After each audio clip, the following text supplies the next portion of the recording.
Mississauga च एक मुहिम स्टॉप ते ओंटारियो दे लिबरल लीडर स्टीफन डेल डूका ने हाईवे 413 ਦੀ ਉਸਾਰੀ ਨੂੰ ਰੱਦ ਕਰਨ ਤੇ ਇਸ ਦੇ ਲਈ ਫੰਡਾਂ ਨੂੰ ਸਕੂਲਾਂ ਦੀਆਂ ਇਮਾਰਤਾਂ ਤੇ ਮੁਰੰਮਤ ਲਈ ਮੋੜਨ ਦੀ ਆਪਣੀ ਪਾਰਟੀ ਦੀ ਯੋਜਨਾ ਦੀ ਪੁਸ਼ਟੀ ਕੀਤੀ। ਉਸ ਨਾਲ ਮਿਸਿਸਾਗਾ ਸੈਂਟਰ ਦੀ ਲਿਬਰਲ ਉਮੀਦਵਾਰ ਸੁਮੀਰਾ ਮਲਿਕ ਵੀ ਸ਼ਾਮਿਲ ਹੋਏ। Who I've come to know over the last many months is someone who is so dedicated to this community, someone who is working hard each and every single day, knocking on doors, building out a team, having those conversations about the issues that are critically important to the hardworking families here in Mississauga Centre, across Peel Region, and frankly across Ontario. And so Samir, I want to thank you for what you're doing, and I know come June 2nd, just in a few days, because of your hard work and dedication, and because of the compelling plan that Ontario Liberals have put forward, that you will be elected, and you will be a very strong champion for Mississauga Centre at Queen's Park. So thank you. Thank you. And I want to thank all of our friends who are standing here with us today. You see the signs that they're holding. These are signs that I began to first see in my home community of Vaughan many months ago.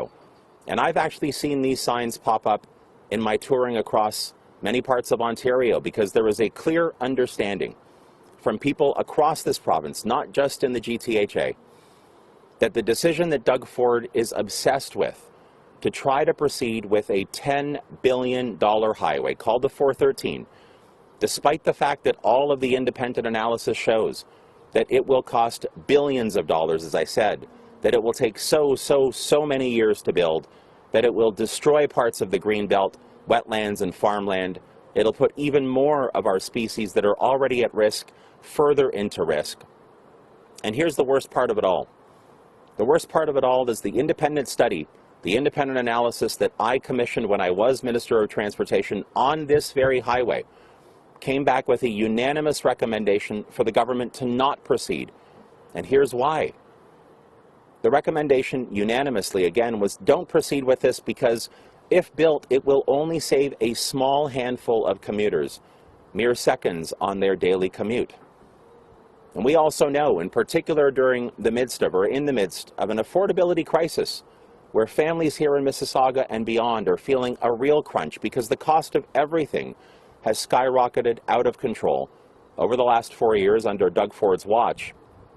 When you think about what this highway means in real terms, in dollar terms for the families here in Mississauga and across Ontario, we're talking about $2,000 per household across this province.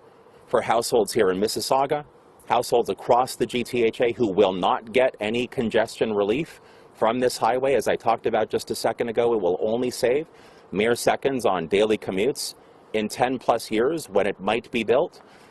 And also for families in Peterborough, and in Kitchener-Waterloo, and in Thunder Bay, and in Ottawa. Every single Ontario household will have to cough up $2,000 so Doug Ford can pave over the Greenbelt, so Doug Ford can destroy wetlands and farmlands, so Doug Ford can make some of his richest buddies even richer.